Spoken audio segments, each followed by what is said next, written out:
Assalamualaikum warahmatullahi wabarakatuh. Kembali lagi ke Ejal Channel. Halo kawan-kawan, halo semuanya, halo teman-teman. Pada kesempatan pagi hari yang berbahagia kali ini, kita akan melakukan namanya pembibitan kemangi menggunakan benih inti ya, benih unggul kemangi yang dimana kita peroleh dengan cara membeli di toko pertanian. Karena kami membeli sebenarnya karena kami tidak memiliki benih sisa pemanenan yang sebelumnya, baru dalam tahap produksi, sehingga kami kehabisan benih dan kita membelinya.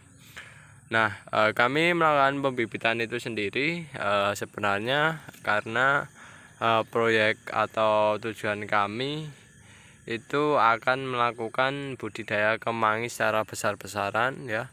Harapannya setiap hari panen dan jumlahnya ya paling tidak minimal ya 50 ikat lah per hari. Tapi yang jelas kami akan fokuskan semuanya untuk panen. Insya Allah panennya lebih dari itu ya yang kita peroleh. Dan yang jelas kemarin dalam membibitkan kemangi sebenarnya kami sudah membibitkan banyak ya semacam ini. Tapi permasalahannya kemarin sebagian bibit kami dirusak oleh adanya hewan ya berupa ayam yang suka menggaruk-garuk tanah ya, sehingga tanahnya rusak yang di persemaian, dan itu pun tanamannya ya pada rusak juga kan kawan. Nah, oleh sebab itu untuk mengantisipasi bibit kemangi kita itu kekurangan ya, kita lakukan penyemaian kembali di bagian samping sini. Penyemaiannya seperti biasa kita lakukan sebenarnya dengan cara membuat media yang sesuai dan cocok pada benih kemangi itu sendiri. Jadi media yang cocok untuk benih kemangi sebenarnya adalah media tanah yang kita campurkan dengan pupuk kompos ya. Ini ukurannya kurang lebih 1 meter kali 1,5 meter. Itu kita berikan pupuk yang berasal bahan dasarnya dari pupuk kandang, itu kurang lebih 10 cangkulan ya. 10 cangkulan itu kita campurkan ke tanah untuk media semai ini. Kita campurkan dengan kita cangkul, dan di sisi lain tanah semainya juga kita cangkul agar kondisinya selalu remah yang sesuai untuk benih-benih kemangi yang ukurannya mini dan akarnya membutuhkan kondisi yang remah agar bisa menyerap unsur hara secara maksimal semacam itu, sehingga pengolahannya harus kita cangkul, kita bolak-balik hingga kurang lebih ini ada 3 kali kan kawan. Yang pertama pencangkulan untuk pemecahan tanahnya ya sambil pembersihan gulma. Yang kedua dibalik lagi sambil dibersihkan gulma. Baru yang ketiga kita campurkan dengan pupuk kandang tersebut. Nah, pupuk kandang tersebut kita campurkan setelah pengolahan ketiga. Karena mengapa? Karena nantinya pupuk kandang tersebut kita berikan ke media semai dalam kondisi kita berikan ke tanah itu dalam kondisi tanah itu sudah bersih kan kawan, tidak ada rerumputan. Karena kalau semisal dari awal ya kita bersihkan, nantinya satu pupuknya terbawa oleh rumput-rumput tersebut, dan yang kedua kemungkinan untuk rumput tumbuh itu ada, sehingga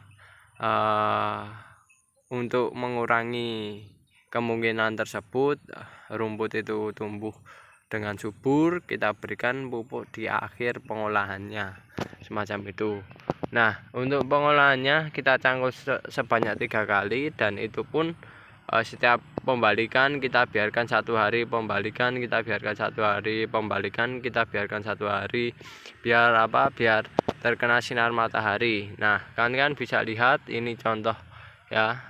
Kalau tanaman mohon maaf, kalau rumput yang tumbuh di sini itu masih ada, jika kita sering kita bolak-balik dan kita jemur, itu nantinya biasanya kondisi tanamannya pada layu ya. Nah kayak gini. Nah ini tanaman teki yang sebenarnya tumbuh ya, tumbuh tapi layu kan, karena sering kita bolak-balik dan sering kita jemur semacam itu. Yang jelas membolak-balikan itu dilakukan berulang kali agar rumputnya hilang, mati, dan yang jelas medianya dalam kondisi lebih bersih lah dibandingkan sebelum diolah semacam itu, sehingga bibit kemangi bisa tumbuh semacam itu kawan-kawan. Dan lalu yang kedua, setelah dilakukan pencampuran semacam itu, dibentuk ya, bentuk agak gulutan ya, dibentuk gulutan, dan bagian atasnya diratakan hingga kondisi bagian atasnya itu kalau bisa halus dan padat. Nah setelah rata, halus, sekiranya padat, baru kita bentuk garis-garis ya, yang nantinya kita gunakan sebagai jalur penaburan si benih tersebut. Nah, lalu baru setelah itu kita siram agar kondisinya lebih padat lagi, tanahnya lebih padat. Jadi kalau benih itu disebar terlebih dahulu lalu dipadatkan, nanti biasanya benihnya itu agak ya tertekan lah, istilahnya tertekan oleh tanah yang terkena air ini ya, oleh tanah yang terkena air, media yang terkena air, sehingga apa? Sehingga benihnya itu kalau untuk tumbuh agak kesulitan di awal. Nah untuk mengantisipasi kesulitan tersebut di awal, kita lakukan ya, kita siram terlebih dahulu agar kondisinya tanah satu lebih lembab, yang kedua yaitu si benih tersebut tidak terlalu tertekan, sehingga nanti dalam proses pembentukan akarnya untuk pertama kali ya di tanah itu nantinya harapannya lebih mudah lah dibandingkan yang disebar terlebih dahulu semacam itu. Nah selanjutnya yaitu kita melakukan proses penaburan benih kemangi. Nah penaburan benih kemangi bermacam-macam, ada yang langsung ditaburkan dan ada juga yang seperti ini kan kawan. Nah ini kami membuat versi yang keduanya. Kalau kemarin versinya ditaburkan, kita sekarang membuat versi yang dicampur terlebih dahulu sebelum ditaburkan ya. Nah dicampur terlebih dahulu dengan menggunakan, ini saya menggunakan tanah campuran pupuk kandang ya, yang pupuk kandang dari kotoran mentok ya, ini sudah lama ya, bentuknya semacam ini. Kita beri ya kurang lebih kami 3 sendok lah semacam ini, 3 sendok atau seberapa ya, secukupnya saja lah semacam itu, secukupnya kan kawan. Kayaknya masih kurang, kita tambahkan lagi.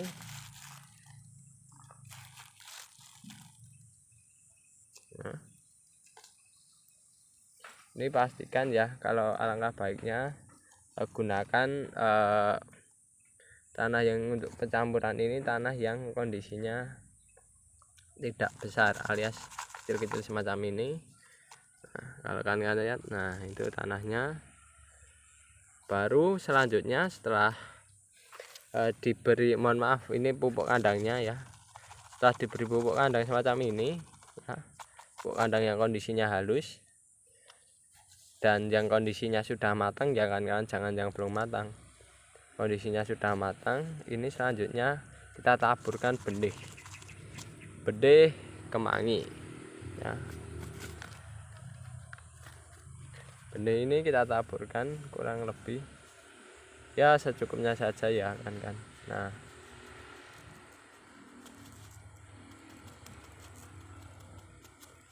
kalau benihnya sudah ditabur semacam ini di bagian atasnya,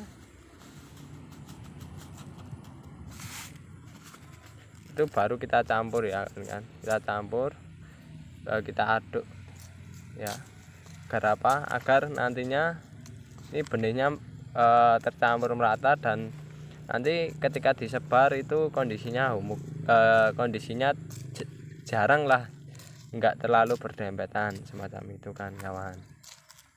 Nah nggak terlalu berdempetan, dan nantinya ketika tidak berdempetan hasilnya akan bagus lah, dan nanti memudahkan dalam proses pencabutannya ya.